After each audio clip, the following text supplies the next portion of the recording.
The 22nd of June, 1941. Under the code name Operation Barbarossa, Nazi Germany invades the Soviet Union, its ally in the war against Poland.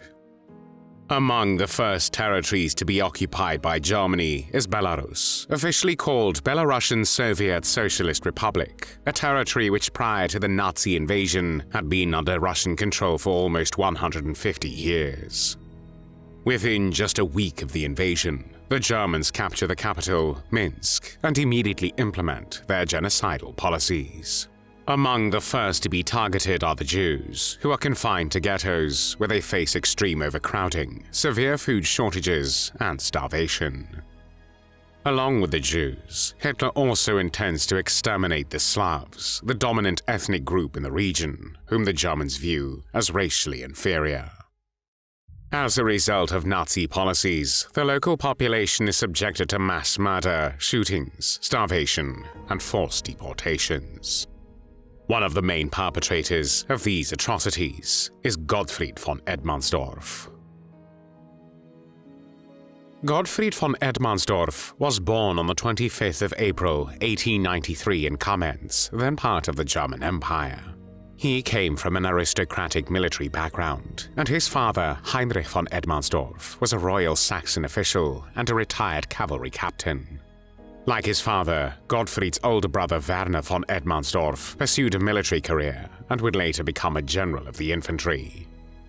Following in his family's military tradition, Gottfried embarked on his own path in the armed forces. In February 1913, he joined the Saxon army in Dresden as an officer cadet.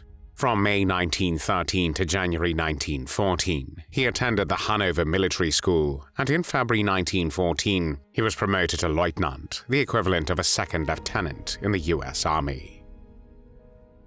During the First World War, which lasted from the 28th of July 1914 to the 11th of November 1918, Erdmannsdorff fought on the Western Front and was wounded twice. For his service, he was decorated with multiple awards, including both classes of the Iron Cross.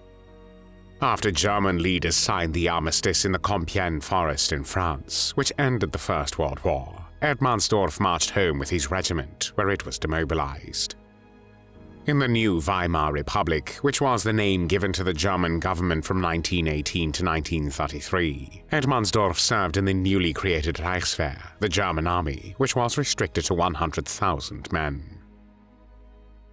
On the 30th of January 1933, Adolf Hitler was appointed Chancellor of Germany by President Paul von Hindenburg.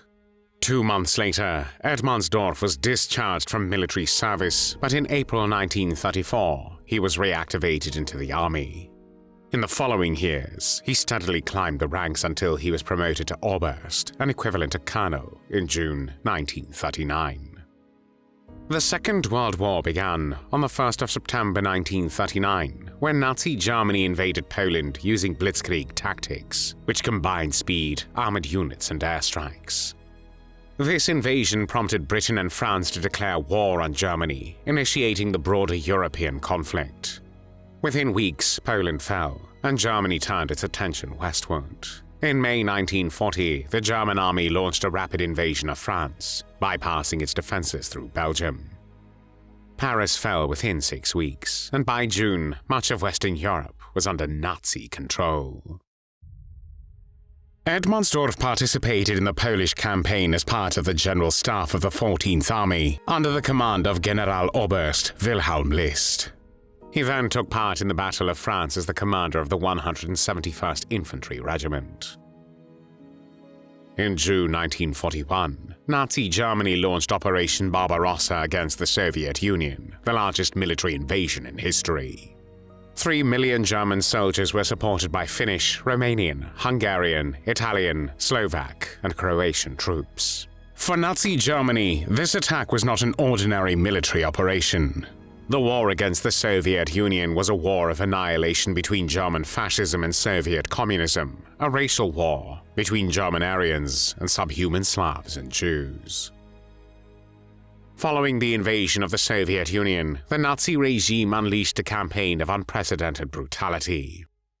As the German military advanced, Nazi forces including the SS and Einsatzgruppen, which were Nazi mobile death squads, systematically targeted civilians, particularly Jews, communists, and other groups deemed undesirable by Nazi ideology. Entire villages were wiped out in mass executions, and millions of Soviet prisoners of war were subjected to starvation, forced labor, and summary execution.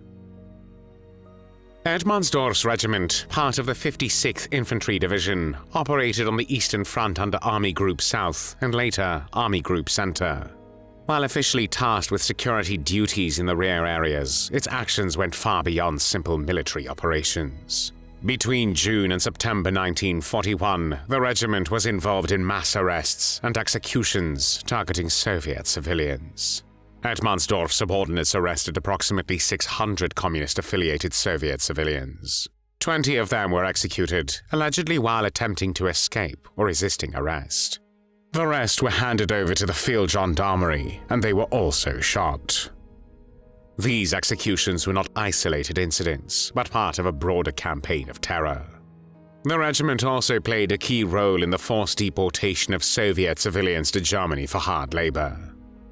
As part of an intimidation strategy, Erdmannsdorff ordered mass arrests, with many detainees sent to camps under brutal conditions. Beyond deportations, he personally authorized between 120 and 125 death sentences issued by the secret field police. Those executed were not simply killed, their bodies were burnt in order to erase evidence of the atrocities. His reign of terror extended beyond individual executions, and on his direct orders, several villages were destroyed, although, as he admitted after the war, he did not remember their names. On the 1st of December 1942, Erdmannsdorff was promoted to Generalmajor, an equivalent to Brigadier General in the US Army. After the Battle of Stalingrad ended in February 1943, the situation on the Eastern Front changed dramatically, forcing German forces into a defensive position. The Soviet advance gained momentum, pushing the Germans back and forcing them to establish fortified positions to slow the Red Army offensive. In early 1944, Erdmannsdorff was tasked with creating a fortified zone around Belarusian Mogilev, a city located 200 kilometers east of Minsk. This mission was part of Germany's desperate attempt to hold its ground against the Red Army's relentless push westward. On Hitler's orders, Erdmannsdorff received a written command from Army Group Center Commander Field Marshal Ernst Busch, instructing him to construct the Mogilev fortress. This order also explicitly mandated the destruction of a significant part of the city. The fortification effort involved mobilizing the entire able-bodied population of Mogilev and its outskirts, forcing them into hard labor in exchange for meager food rations. Those deemed incapable of work, including the sick, the elderly, and children, were forcibly evacuated to the right bank of the Dnieper River, the very area expected to be taken by the advancing Soviet army. However, they were left without food or essential supplies and were positioned dangerously close to the fortified zone, serving as human shields. As a result, they faced near certain death, caught in the crossfire of Soviet artillery during the Red Army's advance and German artillery during the Wehrmacht's retreat. As the Soviet offensive gained momentum, the pressure on Mogilev intensified.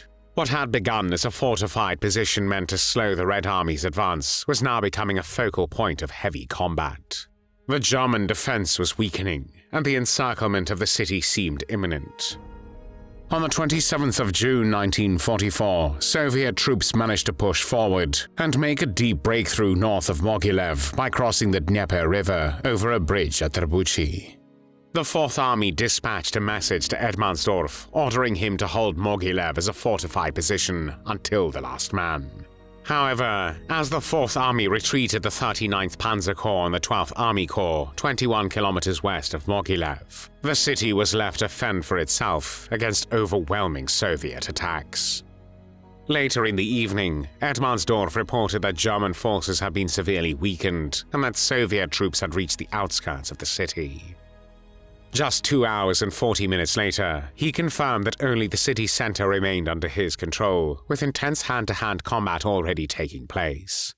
The last radio message received from Mogilev came at 11 o'clock that night, with Lieutenant General Rudolf Bamler, commanding officer of the 12th Infantry Division, requesting that Captain Opke of Artillery Regiment 12 be awarded the Oak Leaves of the Knight's Cross for his outstanding military exploits. On the 28th of June 1944, the Red Army defeated Fortress Mogilev, and the same day, Erdmannsdorff was captured by Soviet troops.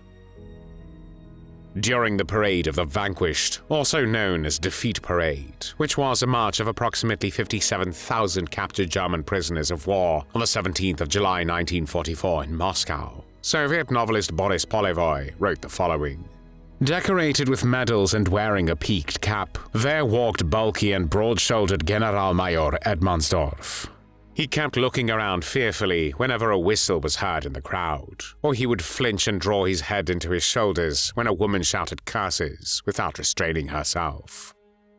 Soon after, Gottfried von Erdmannsdorff was held accountable for his role in the atrocities committed in Belarus, and became one of the 18 defendants in the Minsk Trial, a war crimes trial conducted by a Soviet military tribunal in Minsk, which began in December 1945.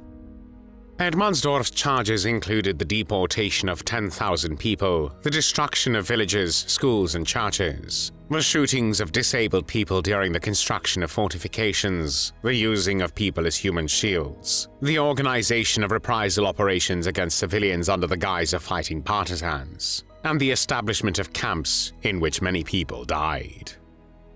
Erdmannsdorff admitted to the brutal nature of the German occupation in the East, and during the proceedings he stated, I consider the very method of conducting the war on the entire territory of the Soviet Union, including Belarus, as criminal. He then acknowledged the atrocious treatment of prisoners of war, actually leading to their physical elimination, as well as the systematic extermination of the Jewish population. Erdmannsdorff also listed other widespread crimes committed by the German forces, including the mass destruction of cities, villages, and industrial enterprises in occupied territory, the large-scale deportation of Soviet citizens for forced labor in Germany, and their extermination under the guise of anti-partisan warfare. Additionally, he admitted to the looting of valuables, food supplies, and industrial equipment, all of which were transported to Germany as part of the occupation strategy. Erdmannsdorff was found guilty on all charges, and along with 13 other men, was sentenced to death by hanging. Their execution was held publicly on the following day, and became a theater of horror. The 14 Nazi criminals were hanged in front of over 100,000 civilian spectators, who came to witness the execution which took part in the horse racing venue of Minsk, today's Victory Square. Soviet officials brought the 14 men to the gallows on 14 trucks and tied the nooses on as thousands of men, women, and children watched. On the platform of each of the 14 trucks stood one convict. While some of the Nazi criminals who were to be hanged stood proudly, the others wet their trousers. When the trucks moved forward, the condemned Nazis were left to hang, swaying in the air. When Gottfried von Erdmannsdorff was executed on the 30th of January 1946, he was 52 years old. There were no tears shed for Gottfried von Erdmannsdorff.